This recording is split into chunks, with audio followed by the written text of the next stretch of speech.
गृह मंत्रालय का बड़ा आदेश, राज्यों केंद्र शासित प्रदेशों को आपातकालीन शक्तियां लागू करने के निर्देश। आइए आपको बताते हैं क्या शक्तियां लागू करने के निर्देश दिए गए हैं। भारत की पश्चिम सीमा पर बढ़ते तनाव और पाकिस्तान हमलों की आशंका के बीच गृह मंत्रालय ने सभी राज्यों और केंद्र प्रशासित प्रदेशों को सिविल डिफेंस एक्ट 1968 के तहत आपातकालीन उपायों को लागू करने का आदेश जारी किया है। यह कदम मौजूदा सुरक्षा चुनौतियों और सीमा पर हाल के हमलों के मद्देनजर उठाया गया है, जिसमें पाकिस्तानी सेना द्वारा जम्मू और जैसलमेर क्षेत्रों में गुरुवार रात किए गए ड्रोन और मिसाइल हमले शामिल हैं।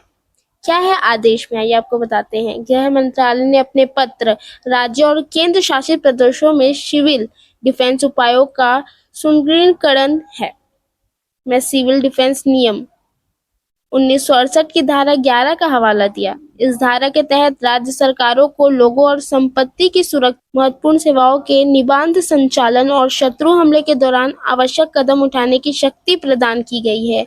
पत्र में स्पष्ट किया गया है कि स्थानीय प्राधिकरणों के धन का उपयोग ऐसे आपातकालीन व्यवस्थाओं के लिए किया जा सकता है और इन उपायों को अन्य सभी वित्तीय दायित्वों पर प्राथमिकता दी जाएगी। मंत्रालय ने राज्य और केंद्र शासित प्रदेशों से अनुरोध किया है कि वे धारा 11 को लागू करें और अपने अपने सिविल डिफेंस निर्देशकों को आपातकालीन खरीद शक्ति प्रदान करें। यह कदम त्वरित और प्रभावी ढंग से सुरक्षात्मक उपयोगों को लागू करने के लिए उठाया गया है। पत्र में कहा गया, वर्तमान शत्रु हमले के परिदृश्य में मैं आपका ध्यान सिविल डिफेंस नियम 1968 की धारा 11 की ओर आकर्षित करना चाहूंगा, जो राज्य सरकारों को व्यक्तियों और संपत्ति की सुरक्षा, महत्वपूर्ण सेवाओं के रखरखाव और शत्रु हमले से होने वाले नुकसान को रोकने के लिए आवश्यक उपाय करने का अधिकार देती है।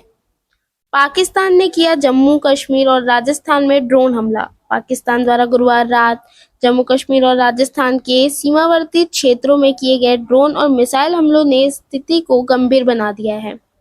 भारतीय रक्षा अधिकारियों के अनुसार इन हमलों को भारत की वायु रक्षा प्रणाली, विशेष रूप से S-400 मिसाइल रक्षा प्रणाली ने बड़े पैमाने पर विफल कर दिया, जिसमें बड़ा नुकसान टल गया। ये हमले भारत की हालिया ऑपरेशन सिंदूर के जवाब में माने जा रहे हैं, जिसमें 22 अप्रैल को कश्मीर में 26 पर्यटकों की हत्या करने वाले आतंकी हमले के बाद पाकिस्तान में आतंकी ठिकानों को निशाना बनाया गया था। दोनों परमाणु संपन्न पड़ोसियों के बीच तनाव चरम पर है और दोनों पक्ष एक दूसरे पर आक्रामकता और हवाई क्षेत्र के उल्लंघन का आरोप लगा रहे हैं। अंतर्राष्ट्रीय समुदाय ने दोनों देशों के संयम बरतने और कूटनीतिक वार्ता के माध्यम से तनाव कम करने की अपील की है। तत्काल प्रभाव से सिविल डिफेंस उपायों को मजबूत करें। गृह मंत्रालय के अधिकारियों ने जोर देकर कहा है कि राज्य और स्थानीय स्तर पर समयबद्ध कार्रवाई और तैयारी किसी भी संभावित नुकसान को कम करने के लिए महत्वपूर्ण है। इस आदेश के तहत राज्यों और केंद्र शासित प्रदेशों से अपेक्षा की जा रही है कि वे तत्काल प्रभाव से सिविल डिफेंस उपयोगों को मजबूत करें और आपातकालीन संसाधनों का उपयोग सुनिश्चित करें। स्थिति अभी भी स्थिर नहीं हुई है और भारत सरकार सीमा पर सुरक्षा व्यवस्था को और सुदृढ़ करने के लिए सक्रिय कदम उठा रही है। इस बीच गृह मंत्रालय का यह आदेश देश भर में सतर्कता और तैयारी को बढ़ाने की दिशा में एक महत्वपूर्ण कदम है। इस खबर पर आपकी क्या राय है, कमेंट कर जरूर बताएं और देश में हो रहे इस हमले के दौरान सबको सुरक्षित रहने का और सुरक्षित रखने का प्रयास है सरकार का, इस पर सभी का साथ बेहद जरूरी।